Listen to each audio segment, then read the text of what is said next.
Hello guys.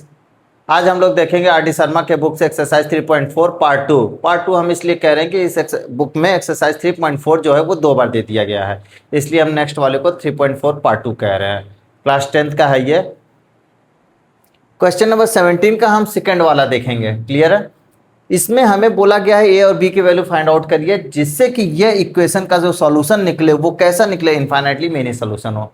Infinitely many solution हमें पता है क्या होता है, इन प्रीवियस वीडियो में हमने बहुत डिटेल में चर्चा किया है। इन्फाइनाइटली मेनी सोल्यूशन में होता है जब दो इक्वेशन हमारे पास इस तरह से आए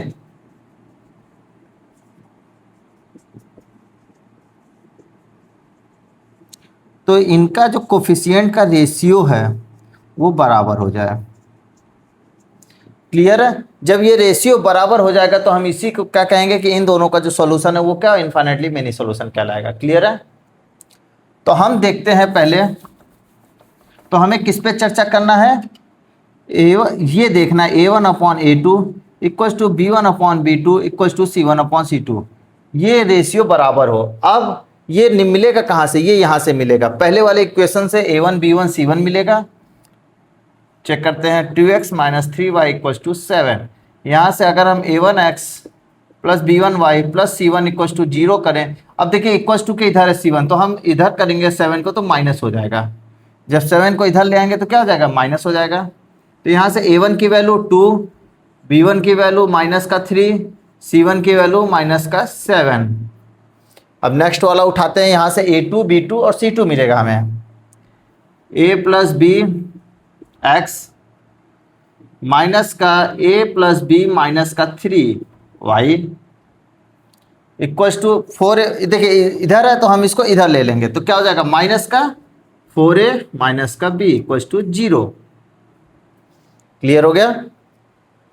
अब हम यहां से A2 B2 और C2 की वैल्यू फाइंड आउट करेंगे। A2x plus B2y plus C2 equals to 0। तो यहां से A2 की वैल्यू निकल के आई a प्लस बी, B2 की वैल्यू निकल के आई a प्लस बी माइनस का 3, लेकिन ये माइनस का है, देख रहे हैं ये माइनस की वैल्यू है, और C2 की वैल्यू -4a माइनस का b। क्लियर है? अब ये वैल्यू हम यहां पुट करेंगे 2/a plus B -3 upon minus का a प्लस बी माइनस का 3 माइनस का 7 अपॉन में -4a माइनस b। क्लियर है? यहां से हमने A1 B1 C1 A2 B2 C2 की वैल्यू रख दिया। अब हम देखेंगे कैसे A B की वैल्यू फाइंड आउट होगी। बहुत आसान है। इसमें असल में क्या है, इक्वेशन बनेगा। पहले हम इन दोनों को ले लेंगे फिर इन दोनों को ले लेंगे, दो इक्वेशन बनेगा, आंसर आ जाएगा। तो क्या है, पहले वाले में 2/a plus B equals to -3 upon minus का ब्रैकेट में a प्लस बी माइनस का 3, माइनस का a प्लस बी माइनस में 3, माइनस माइनस कट जाएगा। अब क्रॉस मल्टीप्लाई करा देंगे तो 2 का इसमें हो जाएगा 3 का इसमें हो जाएगा। तो 2 का जब हम इसमें करेंगे तो 2a प्लस 2b माइनस का 6, 2a प्लस का 2b माइनस का 6, 3a प्लस 3b। तो 2a उधर ले जाएंगे तो माइनस का हो जाएगा, समझ में आ रहा है, हम कर दे रहे हैं 3a प्लस का 3b। अगर इसको उधर ले जाएंगे तो माइनस हो जाएगा 2a, इसको ले जाएंगे तो ये भी माइनस हो जाएगा।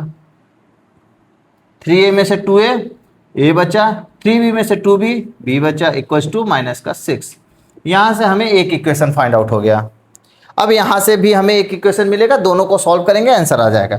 तो यहाँ क्या है, -3 अपॉन माइनस का a plus B minus 3 equals to -7। देखिए -7 अपॉन -4a माइनस b। तो माइनस अगर कॉमन ले लें तो ये हो जाएगा हमारे पास, -7 कॉमन ले लें तो 4a प्लस बी का जाएगा। क्यों? क्योंकि हम माइनस माइनस कैंसिल आउट कर देंगे यहाँ से भी। क्लियर है? तो हम क्रॉस मल्टीप्लाई अगर कराएंगे तो 3 का 4 में पहले मल्टीप्लाई होगा, 3 4 जा 12 है, 3b 7a 7b और 7 3 जा 21। तो अब 7 सब इधर लाएंगे अगर हम, तो देखिए अगर इधर लाएंगे तो माइनस का 7 है, डायरेक्ट कर दे रहे हैं, -7 है, 12 में से 7 गया 5 पे, ये आएगा माइनस का 7b तो 3 माइनस 7 माइनस का 4b इक्वल्स टू माइनस का 21। ये इक्वेशन 2 हुआ और ये इक्वेशन 1 हुआ। अब आप देख रहे हैं हमें इक्वेशन 1 और 2 क्या करना है, सॉल्व करना है। क्लियर है? तो हम कैसे सॉल्व करते हैं, हमें पता है कोफिशिएंट बराबर करके। तो हम क्या करेंगे कि इक्वेशन 1 में अगर हम 5 से मल्टीप्लाई कर दें तो a का कोफिशिएंट बराबर हो जाएगा, मल्टीप्लाई बाई 5 इन इक्वेशन 1, तो 5a प्लस का 5b इक्वल टू 5 6 30, ये इक्वेशन 3 मान लिए। अब हम 3 और 2 को क्या करेंगे, सब्ट्रैक्ट कर देंगे। सब्ट्रैक्ट इक्वेशन 3 फ्रॉम इक्वेशन 2, तो क्या मिलेगा हमें, देखिए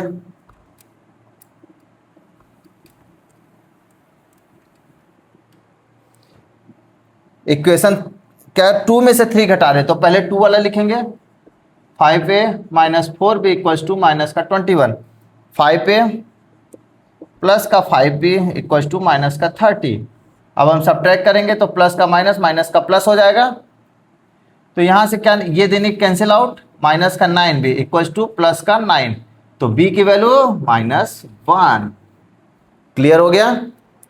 अब हमारे पास हम इक्वेशन 3 में रख दे रहे हैं वैल्यू को, किसकी, b की वैल्यू को, value of b put in equation 3, जैसे हम पहले करते थे, 5a प्लस का 5b इक्वल्स टू माइनस का 30, तो b की वैल्यू -1 रखेंगे, तो 5a माइनस का 5 इक्वल्स टू -30, तो 5a इक्वल्स टू उधर जाएगा, तो क्या हो जाएगा, ये माइनस का 25, तो a की वैल्यू निकल के आए -5। क्लियर है? तो a का वैल्यू -5 और b की वैल्यू -1। क्लियर है? आई होप आप लोग को बहुत अच्छे से समझ में आया होगा। Thank you guys.